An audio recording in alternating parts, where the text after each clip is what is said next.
Welcome to America Reads Fun Learning Activities. We are college students who create learning activities for kids. Our fun activities are focused on reading, writing, and math. Thank you for joining us to learn today. My name is Mariah. In today's activity, we'll be learning about how to partition shapes. For today's activity, you will need some construction paper, crayons, colored pencils or markers, some scissors, and some glue or tape. Go ahead and pause this video and gather up these supplies.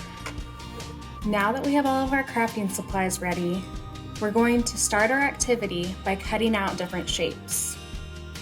Today, we will be making a flower out of a bunch of different shapes.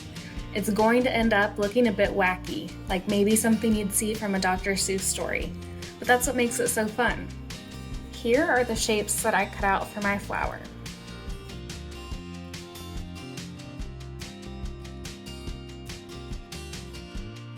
So I've got a variety here.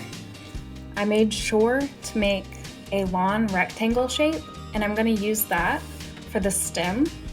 And other than that, I have a circle, another rectangle, a triangle, a square, and a heart. I used white construction paper for all of my shapes because we will be coloring these in later, and we're going to be partitioning shapes today, right? So we're going to be drawing lines to make sections and then coloring those in. So if you do choose to use colored construction paper, just make sure that it's a light enough shade that you can still color on top of it. So go ahead and cut out some of these shapes yourself. And next we're going to partition these shapes and then we'll assemble our flower. Okay, so now you should have a bunch of shapes in front of you. And the next thing we're going to do is divide each shape into equal parts. Here are the ones that I made.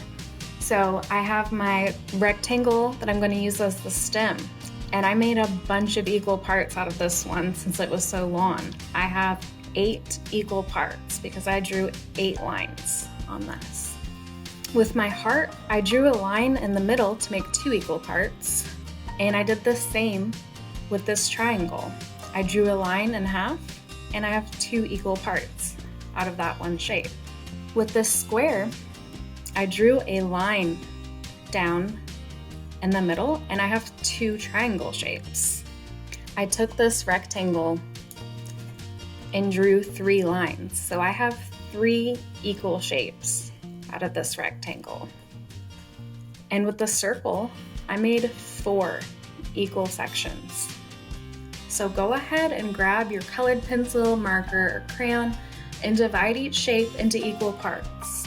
Make sure to divide them up differently like I did, so that some have 2 equal parts and at least 1 or 2 have 3 parts, 4 parts, or even more. Once you finish dividing every shape up evenly, you are going to color in half of each shape. The only one that I didn't do half was the one that I made into 3 parts, and I just colored in one of those. If it helps, you can fold the shapes in half. So this is my circle that I divided into 4 equal parts. If you fold it in half and color in that half, you've colored in 2 parts. Okay, so go ahead and partition all of your shapes equally. Color in the sections halfway, and then I will meet you back and show you how this looks all assembled. Alright guys, so now you should have colored in the different sections of your shapes and cut out those sections that you colored.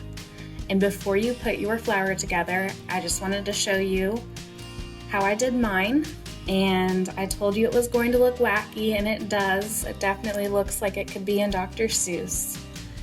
But how I started this is I got the square shape, and I got all of these other shapes and used them as petals, and I glued them all around.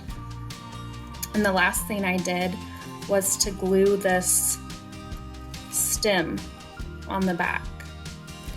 So just start with whatever shape you want to use for the center of your flower. Start gluing petals all the way around, and then glue that stem on last, and you have your very own, very unique flower. So be creative and assemble your wacky flowers however you want. Great work today. Thank you for learning with us today. We hope you come back and learn some more. Please like and subscribe to our channel, and we'll be back with more videos.